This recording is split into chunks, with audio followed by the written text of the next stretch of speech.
Welcome back to the Lime Podcast. My name is Aaron Alexander. This is a place that we bring together the world's leading experts in all things health and wellness to help you optimize your mind, body, and movement. Today's beautiful conversation is with my dear friend, Dr. Will Cole. Dr. Will is a functional medicine doctor. He is a best-selling author, and he is someone that I look to for advice beyond just health, wellness, nutrition, and also into the realms of philosophy and religion, and looking at things from more of a big picture perspective, which is why I appreciate having him here with us. This conversation, we get into his most recent book, Intuitive Fasting, and the value of fasting, the impact. Is it good for everyone? Is it better for guys, girls? What time of day? What does the term intuitive fasting or eating mean in general? A really fabulous conversation, and I think you guys are going to get a lot of value out of it. If you did enjoy this, por favor, share it with your friends, share it with family, share it with grandma, share it with whoever you think could benefit from some information on how to feel better in their bodies. Thank you so much for reviews on iTunes, Spotify, sharing it, all the stuff. And I hope you guys devour, love, and appreciate this conversation with my friend, Dr. Will Cole. Pow.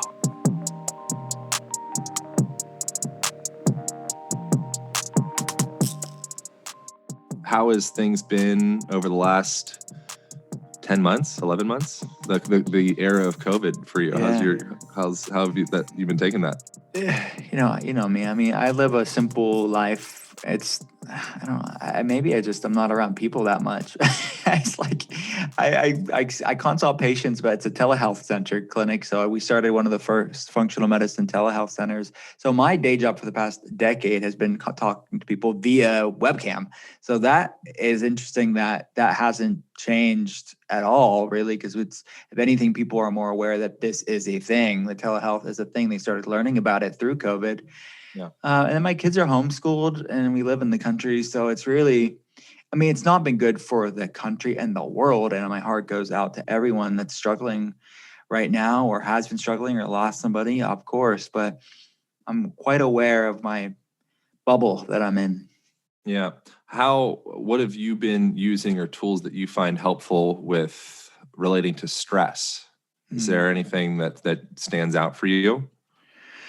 Well, I think it's important to cultivate a practice no matter what time that you're in, right? And that practice is meant towards building resilience. So if someone doesn't have a practice, now's the best time. If you're waiting for the right time, it's probably now to have a practice of stillness into your life. And the things that have been solid for me are solid for me, whether it's a pandemic or no pandemic.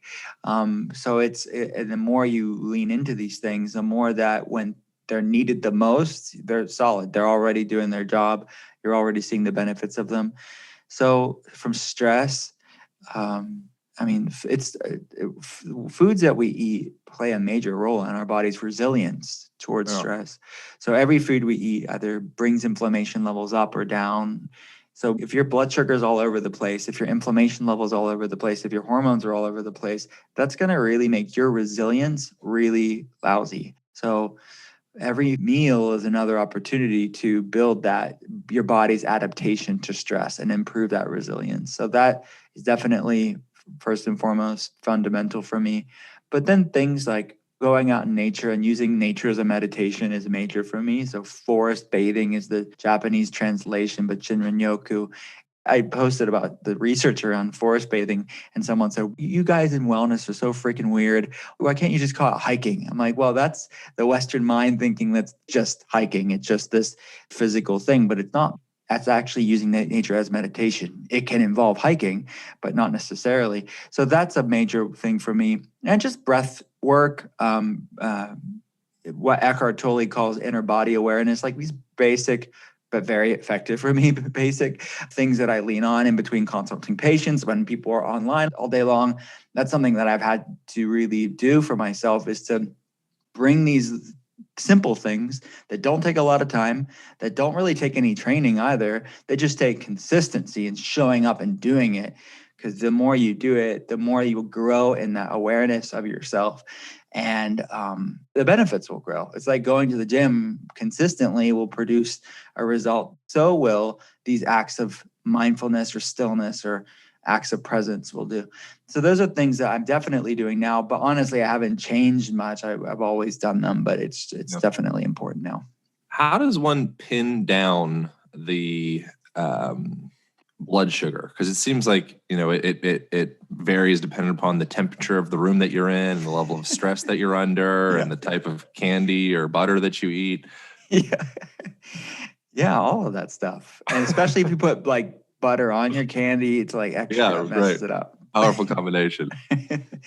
I mean, blood sugar stability, maybe for some people, it's such a nebulous thing. Like, what blood sugar? It's like this very boring topic, but it is actually really exciting. I mean, you won't have optimal energy. You won't have proper brain function, like this clear thinking. You won't have proper satiety signaling. You'll be more prone to hangriness and cravings if your blood sugar is off. You'll have trouble losing weight if your blood sugar is off. I mentioned energy and brain fog. That will be off. Your sex drive will be off if your blood sugar is off. All of the above will be off. So this is not a boring topic. From a functional medicine standpoint, blood sugar balance is really core of something that I need to get sorted out or optimized, or at least trending in the right direction for us to even do any of the deeper stuff. Like, it is just fundamental. That and iron optimization, if someone's iron deficient, are core stuff to like make all the other amazing stuff that we have to do even possible and more unimpededly happen. So if your blood sugar is off, everything's going to be off.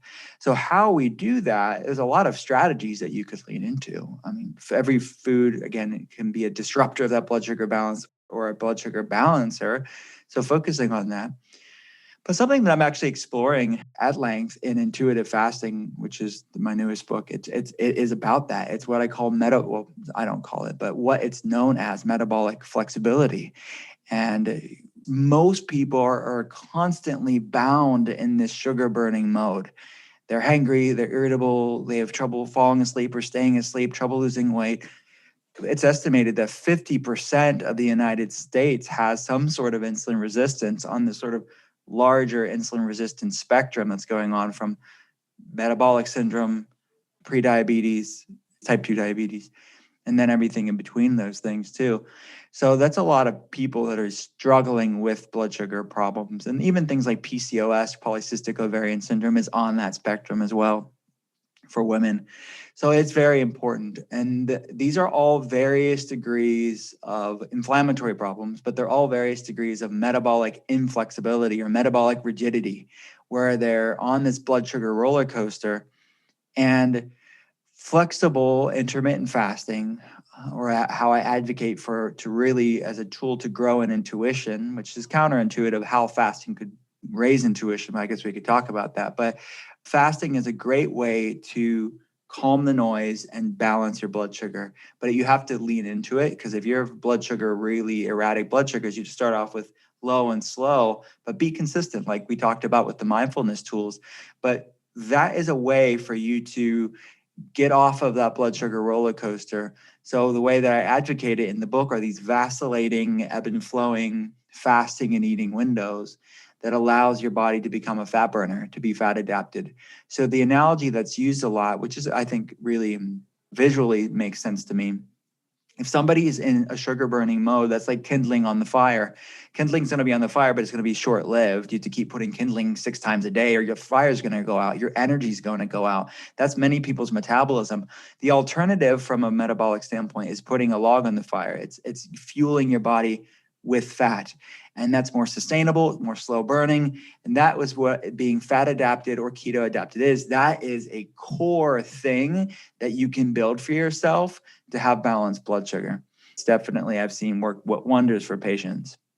How does a person start to get some semblance of awareness of whether their blood sugar is out of control? Let's go through it. If you feel shitty, or like, how does a person I mean, feeling shitty is probably top of the list, but all different iterations of shitty is really what it's like. It's like, let's go through it. I mean, if you crave sugar a lot, or crave sugar to some degree, or things that break down into sugar, if you crave pasta and breads and sweets and cereals and things like that, you need more kindling on the fire, because you're in kindling burning mode. You're in sugar burning mode. Yeah. The second thing is if you have waves of fatigue, where you just really could take a nap, and you either can take a nap and you do nap, or you can't have a nap because you work or you're a parent, et cetera, and you have to push through it, and you have more sugar, more kindling, more caffeine to get you through the day. If you have trouble losing weight, if you have mood swings, if you have anxiety, depression, and you just feel sort of erratic emotionally, that's a sure sign that your blood sugar is off. If you have different levels of inflammation, inflammation can look different ways in different people, but everybody with blood sugar pretty much has chronic inflammatory problems, and that can impact your digestion, your muscles and joints, like tightness, soreness, different inflammatory problems, and brain fog, which isn't always the same as fatigue for people. Sometimes people have decent energy, or they'll even say, I have good energy, but they have this brain fog, that the way that they describe it as this fogginess, where they feel like they're hungover. They feel like observing the present moment, but not fully engaged. And they have trouble with word recall and name recall problems. That's a sure sign that you have blood sugar problems too. So I actually started the book out with a quiz that I adapted from questions that I ask patients that I wanted people to find that out. It's a metabolic flexibility quiz. So we kind of go through these signs and symptoms for people to find out how flexible their metabolism is. Are they really flexible? Are they fairly flexible? Are they not so flexible? Are they really not flexible? But that all of these things, while it's not fun to talk about all these things, because this people's quality of life are in the gutter when their blood sugar's off. But the flip side is, these are overcomable, healable, reversible. You can do something about this. They're not quick fixes, but that's what we're trying to do here. Yeah. And so would diet be the place that you would address first, or there's probably a whole plethora of lifestyle changes that could happen on top of that if you're feeling those ways, I'd imagine. Where would you start with a person? Well, I think that food and pairing that with really smart, progressive, vacillating eating windows or flexible intermittent fasting are really two sides of the same coin, because you don't want to fast your way out of a poor diet, but also at the same time, you could really amplify the food as medicine stuff with some strategic eating windows. There's so much exciting research in the scientific literature showing that if you have two groups, one group is eating with a bigger window and one group's eating with a shorter window or a deeper fast, but eating the same amount of calories and the same types of food, the people that have the time-restricted feeding window tend to do better with decreasing these cardiometabolic, hormonal, inflammatory problems, decreasing insulin resistance, decreasing inflammation levels, improving the gut-brain axis, improving the brain function. And there's so many exciting pathways that we could talk about, but it's doing a lot of great things at increasing metabolic flexibility, basically. So how I would start is using food, but using food strategically.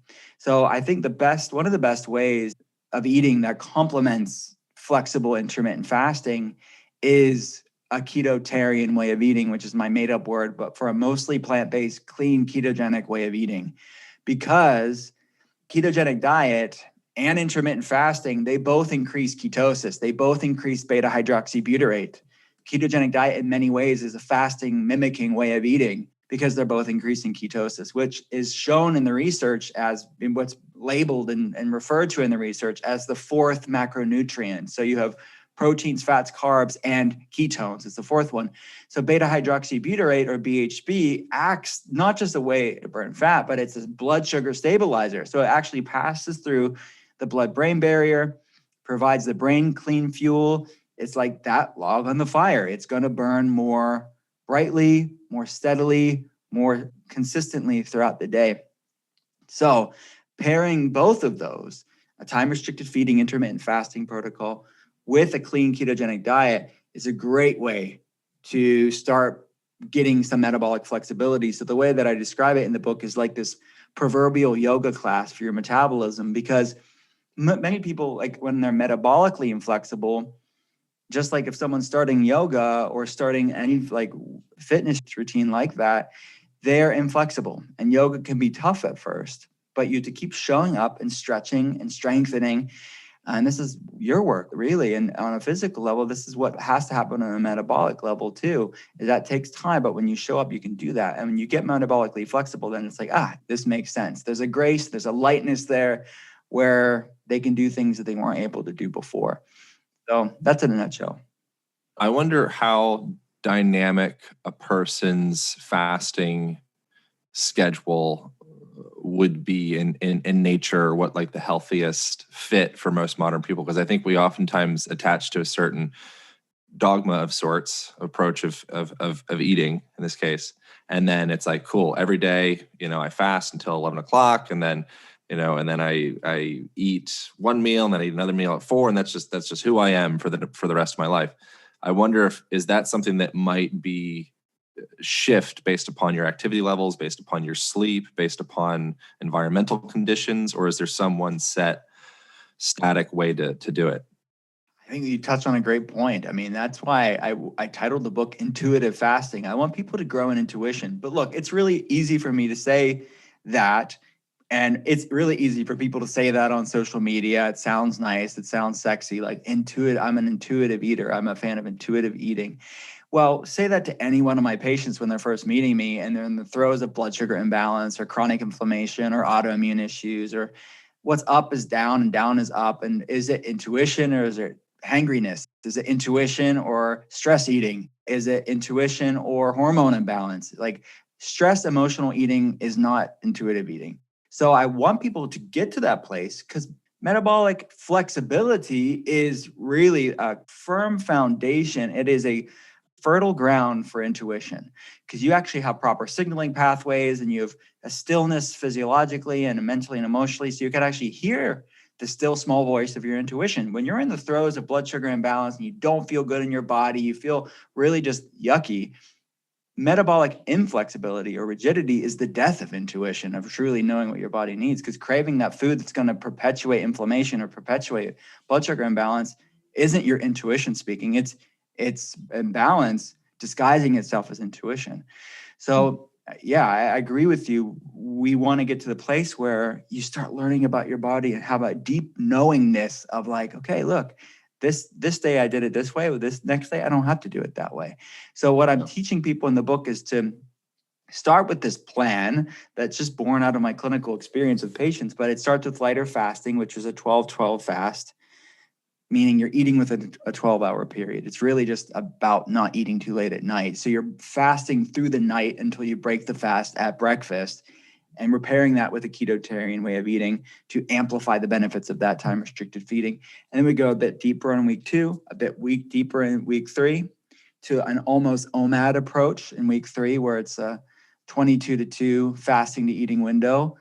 OMAD is 1 meal a day for people that aren't new to this, but that's the deeper ketosis, the deeper part of that metabolic yoga class. And then week 4, we're loosening back up to 12-12, and we're increasing clean carbs to put that kindling on the fire in a clean kindling way. So there's a time and place for kindling or sugar. There's a time and place for healthy fats.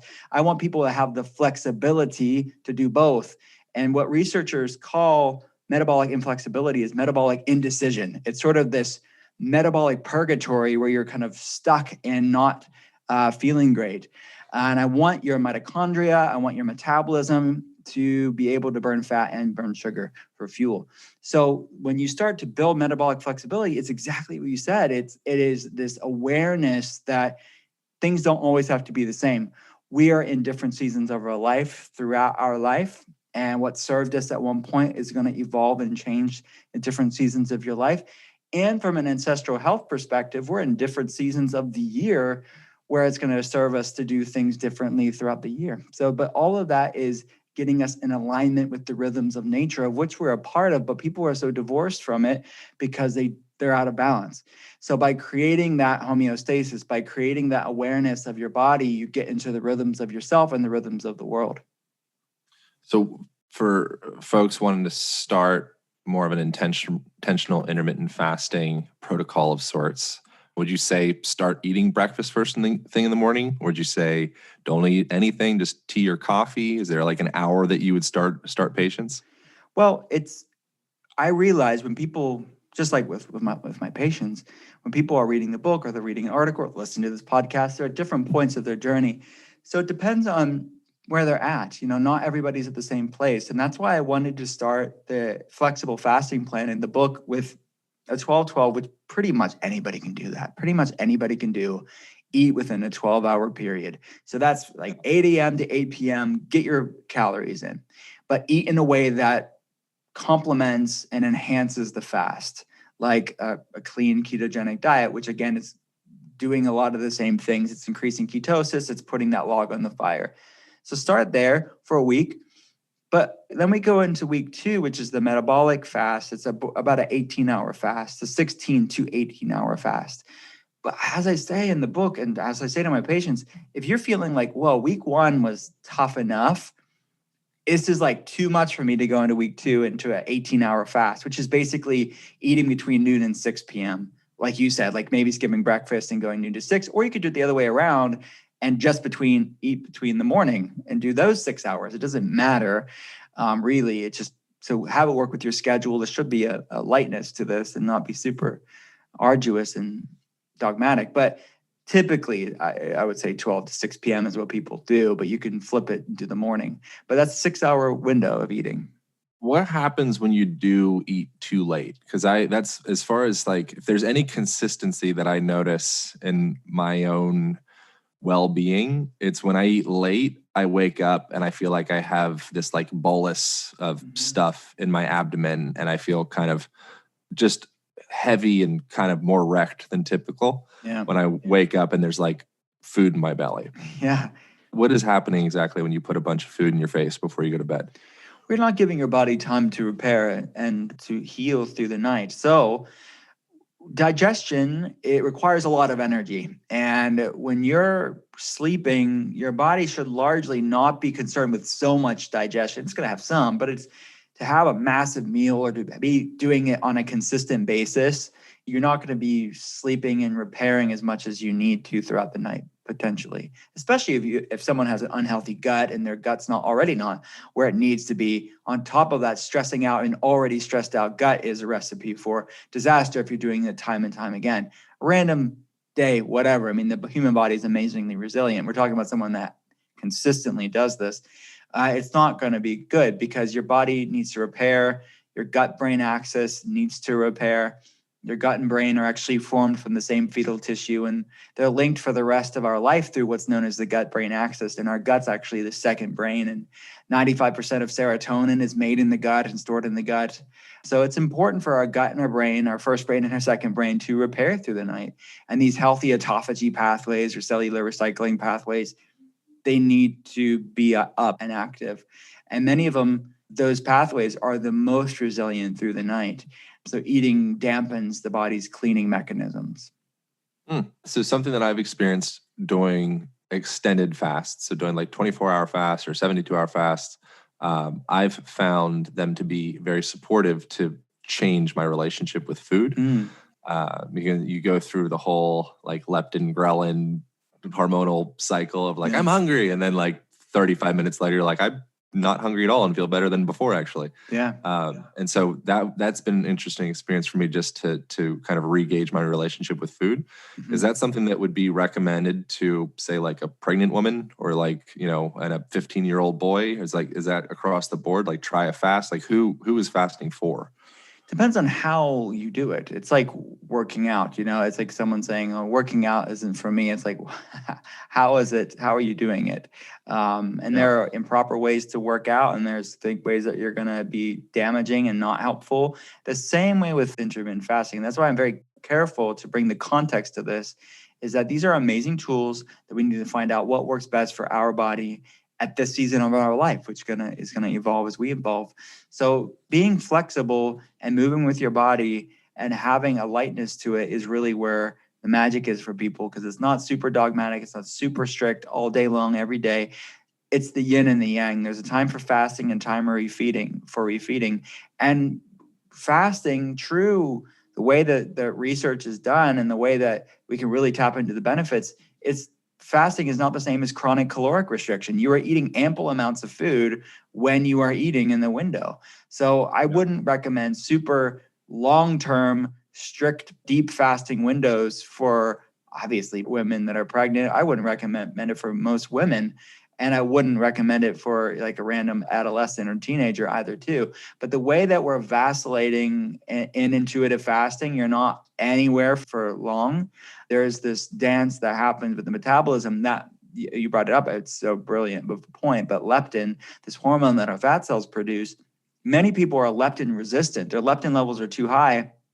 They're struggling with cravings, they're struggling with weight loss resistance, and they are bound by this hormonal resistance pattern of leptin resistance. Well, one way to reset the leptin resistance and bring it down to a balanced level is through intermittent fasting. So that benefits most everybody. So who should be fasting the way that I advocate it? It's really anybody. The one people that I would say you need to talk to your healthcare practitioner or your eating disorder specialist are people with eating disorders. That's one thing, and that's a blanket recommendation for really any change, because if somebody that has issues in the past with their relationship with food or restriction in any way, they should be talking to their specialist and their doctor.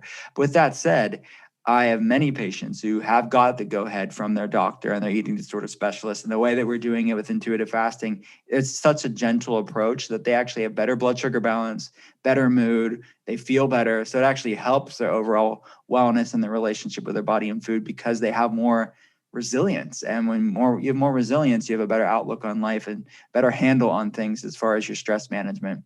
Who would the extended fast, at least 24 hours, but like multiple days before then, if it's not for maybe any women or any adolescents?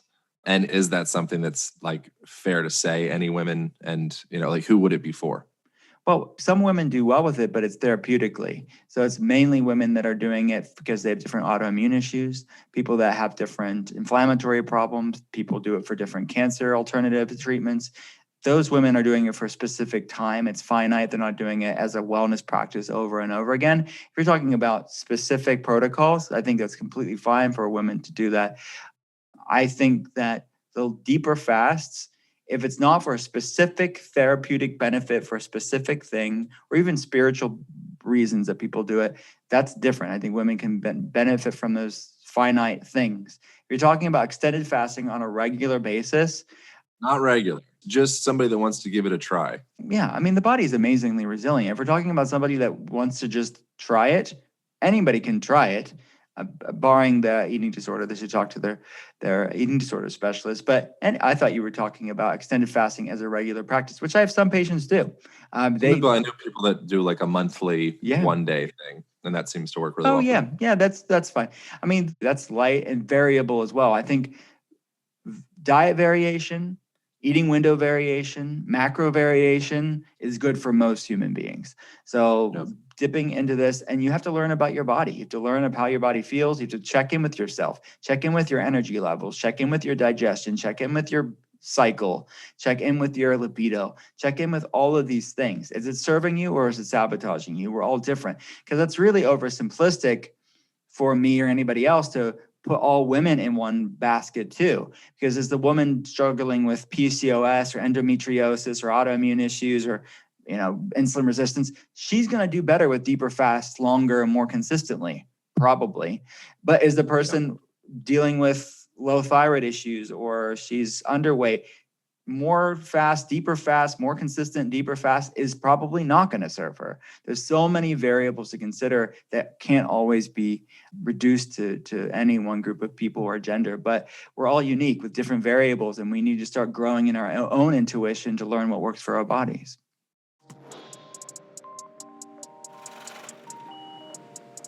I want to take a brief moment and discuss the value of cultivating a healthy microbiome. So when you are eating food, you might be spending all sorts of money on the healthiest organic food from the healthiest pretentious local grocery store that you may find, and you may be missing out on actually being able to assimilate that food into usable energy within your body. If you do not have the proper microbes within your stomach, your intestines, in order to actually break down and assimilate that food, then it's essentially going to waste. If you're experiencing bloat, if you're experiencing maybe perhaps joint pain, brain fog, things of the sort, a place to examine more deeply would be your biome. So I teamed up with our friends over at BioOptimizers to help us out with the leaky gut Guardian. It is a supplement that I take on the regular, and I find value in it. The reason that I like Biooptimizers in general is when I take their probiotics, I actually feel an energetic change. Not energetic in like a woo-woo way, energetic in the sense of like I feel more uplifted. I feel like almost like having a cup of tea. Like I feel more stimulated after eating them, which I find to be impressive and exciting.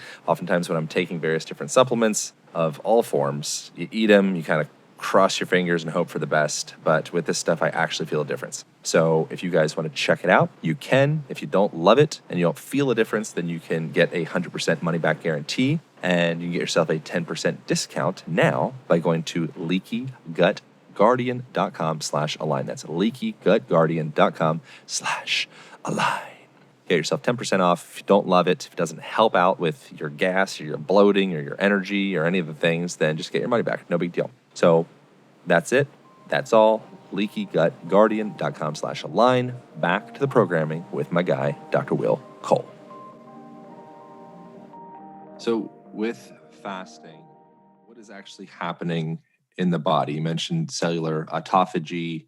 The analogy that I use is it's kind of like you're moving out of an apartment and all you have is a briefcase. You really choose what you need and you let go of the superfluous crap. And I think there's a similar thing that happens in one's biology when they all of a sudden don't have all these extra calories to spend on cells that maybe they didn't need. But could you get into one, does that make any sense? And then two, like what's actually happening in the body? Yeah, it does make sense. I love that analogy. So what's happening, first of all? Fasting is a type of hormesis, which I know that you know quite a bit about. When I actually I knew you beforehand, but the first I hung out with you at your house, I was on the podcast first, we did some hormesis at the house. We went between cold therapy and sauna and went back and forth. Those are two like top of the line hormetic therapies where it's the good stress. We did the ice bath, we did the sauna, going back and forth. Like that is a form of hormesis. Fasting is another type of hormesis. So it is a good stress that actually makes your body more resilient.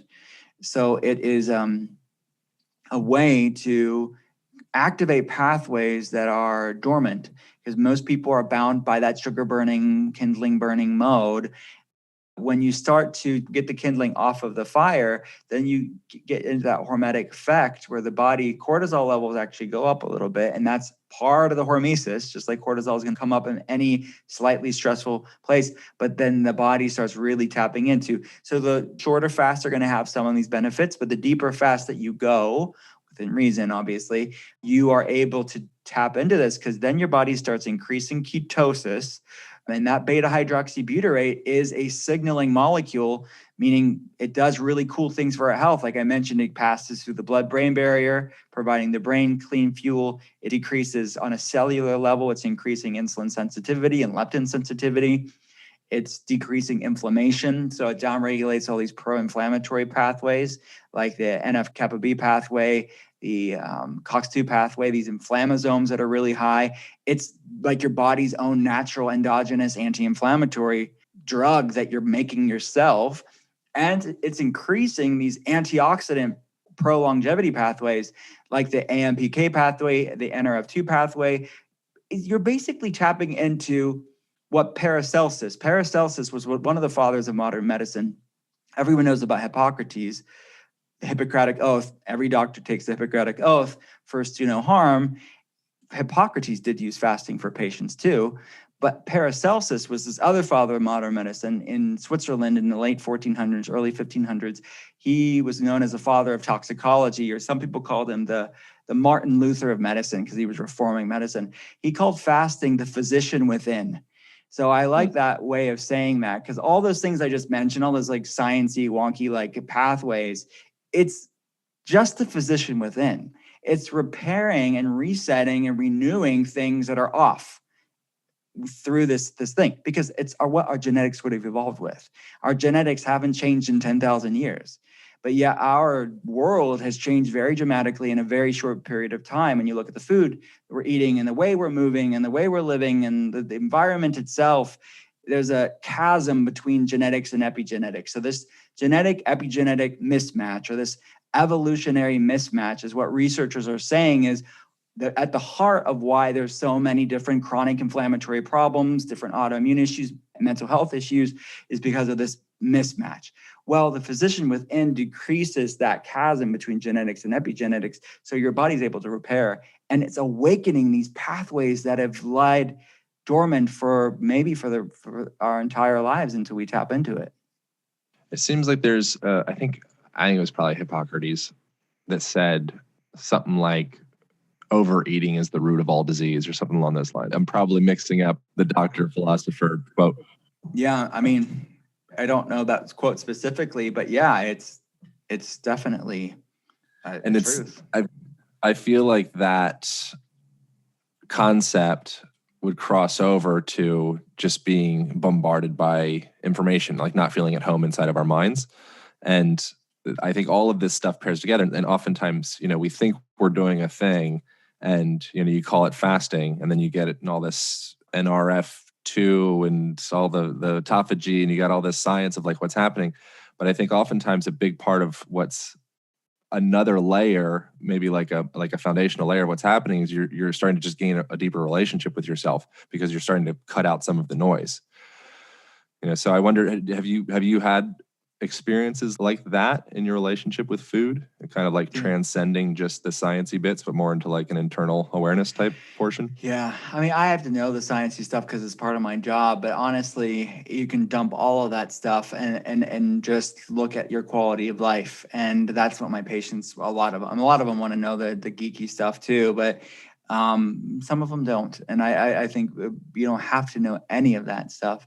It's just, what is your quality of life? Like I mentioned, check your energy, check your sleep, check your digestion. Are these things improving or are they not improving?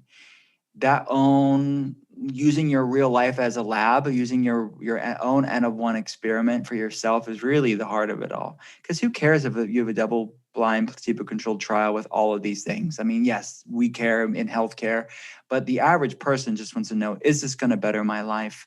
Is this going to improve my life? Does it work?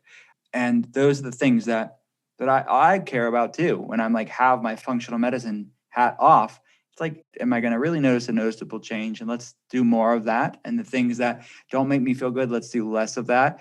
But that's intuition. That's what I want people to grow in, because that's how I run my life. I'm not thinking about macros and all the detailed clinical nutrition stuff that I have to know for some patients for a specific period of time for different therapeutic benefits. I have to know that stuff. But for my own life and where I want patients to get to, is really be governed and be operating and flowing from a place of grace and lightness and intuition. So fasting can seem the antithesis of intuition. How could it be anyone be intuitively fasting? But it's actually a tool to get to a place of intuition, because it's actually our birthright, and we're able to really tap into these things that when you have metabolic flexibility, I promise you, I see it in my own life, I see it from my patients' life, they get there. There is an effortlessness. You don't have to be super obsessive about all the sciencey stuff. You don't have to be super dogmatic about ways of eating or ways of not eating. There's just a knowingness that this is what my body loves. This is what my body hates.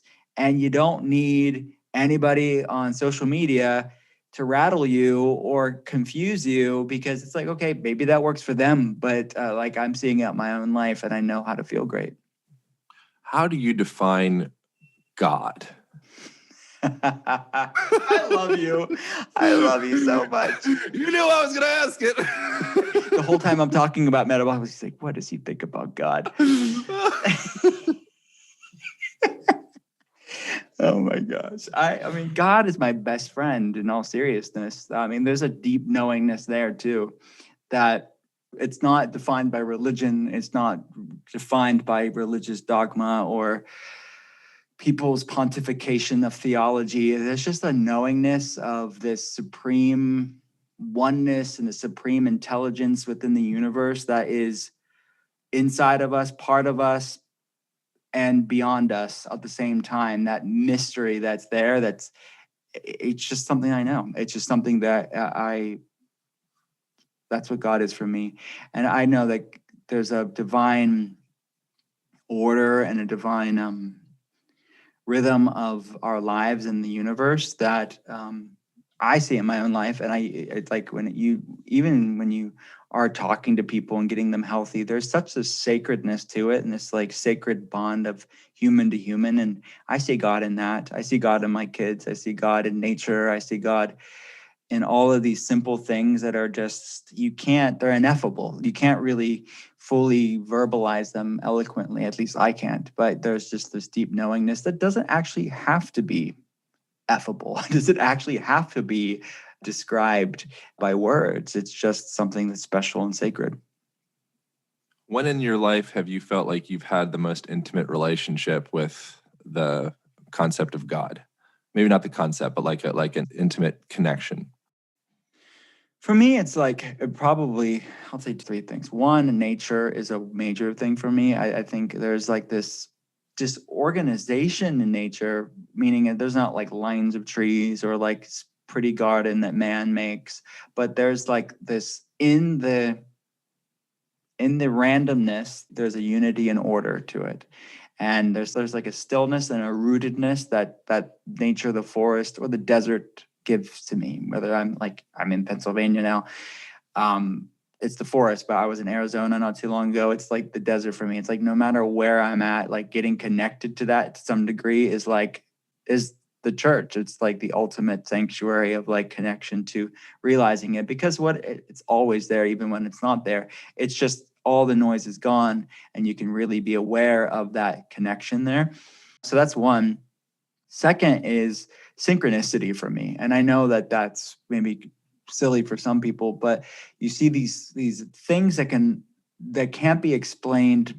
They're small to you and they're small to the world, but when you notice things lining up and this synchronicity of just this, you almost see the weaving and the seams of the cosmos in these synchronistic things. And that's one way that I see God in my life. And then third, it's my kids. It's my kids and my wife. And I think that seeing them and their relationship, having a relationship with them is something that is spiritual for me as well. What do you think pulls you away from that sensation of connection? Well, anxiety is one of them.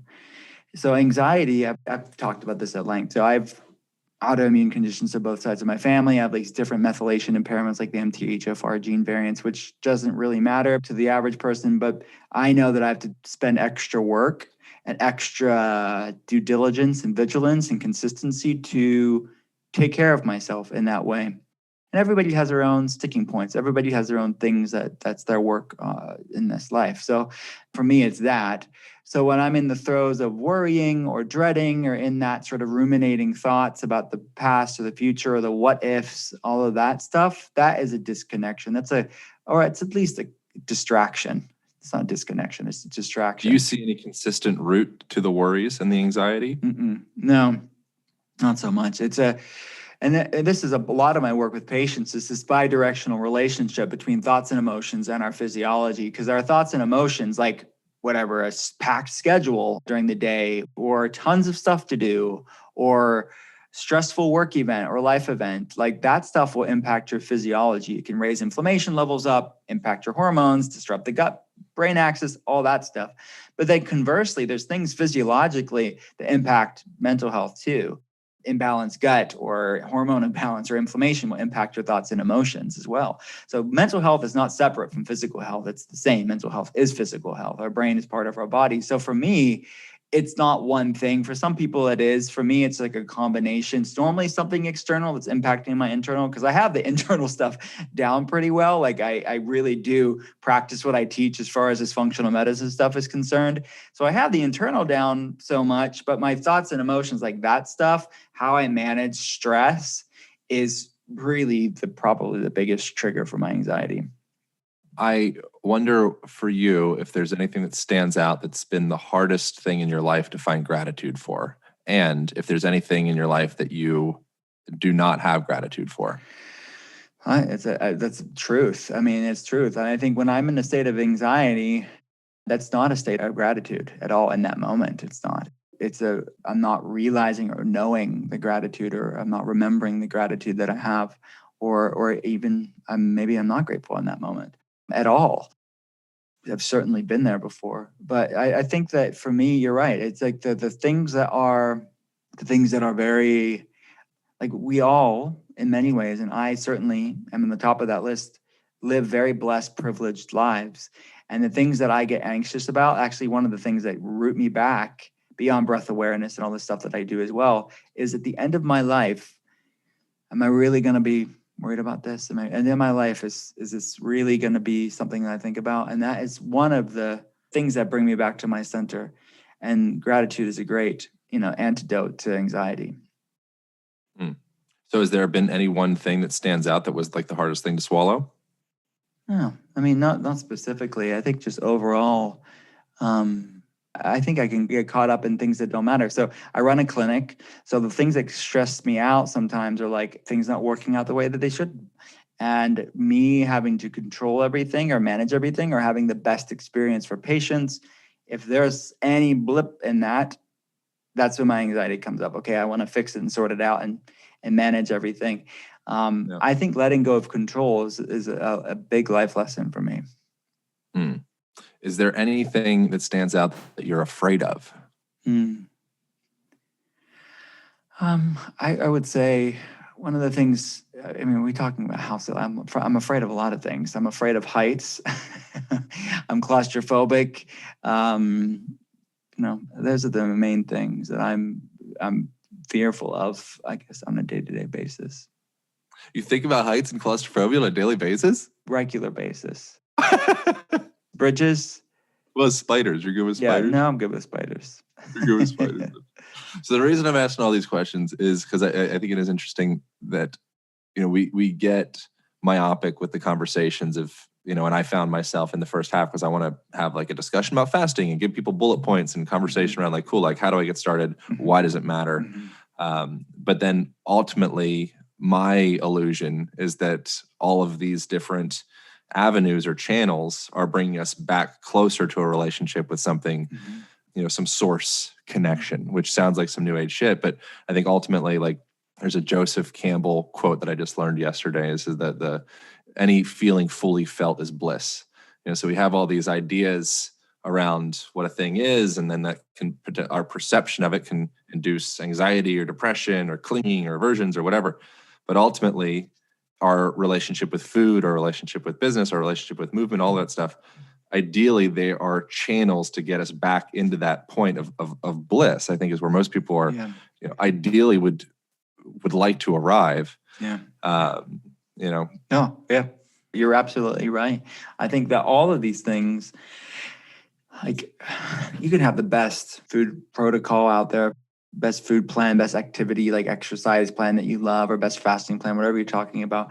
All of those should be a ripple effect of a healthy relationship with yourself, and not be super coming from a place of stress and shame and obsession, of just to have a deep knowingness of what makes you feel great and what's going to elevate your life. Because many people think that they can stress and obsess and shame their way into health, and it's not going to be sustainable at all. But if they're really coming from a place of, wow, how can I love my body enough to do things that make me feel great? Or something that we say a lot in the clinic is, you can't heal a body you hate. And many people are coming into wellness with this sort of arduous, punitive, shame-based approach. But I think, what you're saying is absolutely true. Getting to the heart of the matter and having these things, whatever you're talking about in wellness, whether that be fasting or food or movement, have them be a ripple effect of self-love from your life. And being grateful and being thankful for things and having a true gratitude practice is at the heart of sustainable wellness as well. Yeah, I think it's interesting that it's easy to look at nutrition as the starting point to get us into those places of feeling more, more bliss-like. But for so many people, myself included, it's having that initial give a shit to even make a change like that. And, for some people nutritionally, they're just like, you know what, like, my food is like my anchor point. Like, just let me have my Doritos or whatever. From there, it's like, well, maybe there's another channel that we can enter from to get you to a point to release the Doritos. And so I wonder, is that something that you witness with people? Oh my Gosh, yes, absolutely. I mean, look, food can be a huge modulator of our health. And if someone does nothing else, and the food's their entry point because everybody eats, so they should be eating. So every breakfast, lunch, and dinner is another opportunity to improve and modulate their biochemistry in a positive way if they're focusing on this. I get it. I get it. So if you start feeling better, that can encourage you and gives you motivation to keep wanting to do bigger things. And it's their gateway drug in a way to wellness. It's their gateway path to wellness. I understand that. But a deeper wellness, it's actually flipped. It's actually getting your head and your heart right first, getting your spirit, soul right first, and having the food be the flow from that. That's the next level. Yeah, it feels like, I mean, it's just very confusing, the human experience, because it's like with finding a partner, or attracting money, or, whatever the things that you want. It's like, well, first it needs to come from within, and then you're like, okay, that's great, but I think, maybe I don't have the tool. Maybe I'm not doing it right. I think I'm just confused with this life experience. You and I are, but we all are. But you do the best you can with the information you have at that time. Everybody, and the things that make sense to us now, or the things that resonate with us now, won't necessarily resonate with somebody earlier in their path or later in their path. It's okay. I think any conversation or any idea or concept, it's like, okay, what are the nuggets we can pull from this that we get at this point, and then talk to us in 10 years and you'll get some other nuggets from the same conversation. Yeah, I'm with that. Well, thank you, man. I love you. I appreciate getting to connect with you anytime I have the opportunity. Likewise. And we're Pennsylvania brothers. Pennsylvania brothers that lasts forever in this incarnation, at least. I love it. Thanks for having me. Any final closing words for humans, or yourself, or me, or anything? It's okay if not. We can just say peace out. Yeah, Usually I say it's time to wrap this bitch up. Is how I finish. You just say that. Yeah, you know what, man? I appreciate you. I'm thankful for you. You're an authentic human being. And let me say this. This is one thing I want to say before we go. We do case review meetings every day when I'm consulting patients. So we start a day off in gratitude practice, actually, and we do read some meditative text or some meditation practice, and then we pray together, and we go over the schedule, and we look at how we can be of service to these people that are going through some really serious things. We deal a lot with people with autoimmune issues and brain health issues and digestive problems, serious stuff that aren't quick fix things. So we take that extremely seriously. It's a sacred responsibility for us. But we also go over the schedule, like for the clinical stuff too, like where labs are at, like what person needs retesting, where are they at on this protocol, blah, blah, blah, all that stuff. We go through that, but you were on the schedule for today. And you have some super fans here on the team. They love you very much.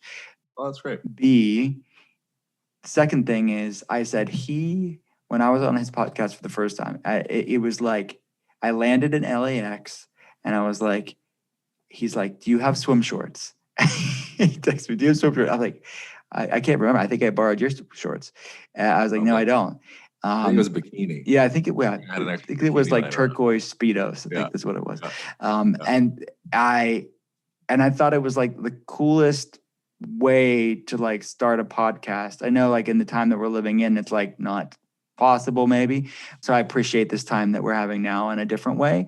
But I appreciate that. I think that you bring something such a uniqueness and authenticity and a deeper conversation because of what we did. Like we went back and forth through the cold. I mean, that was my first proper cold plunge in like ice bath like that. I've done like lakes and things like that, but cool. But it was a cool experience, and I appreciate you. I appreciate you, man. Thank you so much for all that right back at you. I appreciate just your authenticity, and you're not striving to prove anything. You're just who you are. It's like, it's cool. Thanks, it makes, I think, the effect that you likely experience with that is people probably have a more authentic version of themselves come out when they're around you, that's like a real gift. So it is. Yes. Now that we've thoroughly blown smoke up each other's ass, we can wrap this bitch up. You have what, Instagram, where if people want to talk to you, where do people go? Yeah. Passenger pigeon, any way of connecting. But Instagram at Dr. Will Cole, DRWILLCOLE, drwillcole.com. They can order intuitive fasting there, all that stuff on the website. Love it. All right. Thanks, man. Over and out. Thank you, sir. I appreciate you very much. Until next time, we'll jump over to your podcast. What's your podcast called? It's called The Art of Being Well, of which you live quite well. So let's talk about it. Well, my mind is an internal maelstrom, so I'll have to. What do you think about God? We'll get into it next time. All right. Thank you, my brother. Bye. I appreciate you. Thank you all for listening. Over and out. I hope you guys enjoyed that conversation as much as I did. If you did, feel free to share it on the gram or wherever you do your shares. You can tag myself at Align Podcast. You can tag Dr. Will Cole at Dr. Will Cole. I always greatly appreciate seeing those guys, and it is clearly a helpful way to support this podcast just by telling your friends, telling your tribe, and letting people know if it was supportive. Also, if you're interested in learning how to control your breath to control your state of mind. Your breath essentially is a toggle switch to alter your state. If you want to feel more energetic, if you want to feel more tired, relaxed, calm, stimulated, you can do it with your breath. And we break down some fundamental techniques in the 6-week Align Method online programs. If you are interested in learning about this, you can go to alignpodcast.com/courses and you can find the 6-week online program. That's alignpodcast.com/courses. Okay. Thank you guys so much for tuning in, and I hope you're enjoying your day. I hope you are cultivating your own joie de vivre, and I look forward to speaking into your ear canals next week. Pow.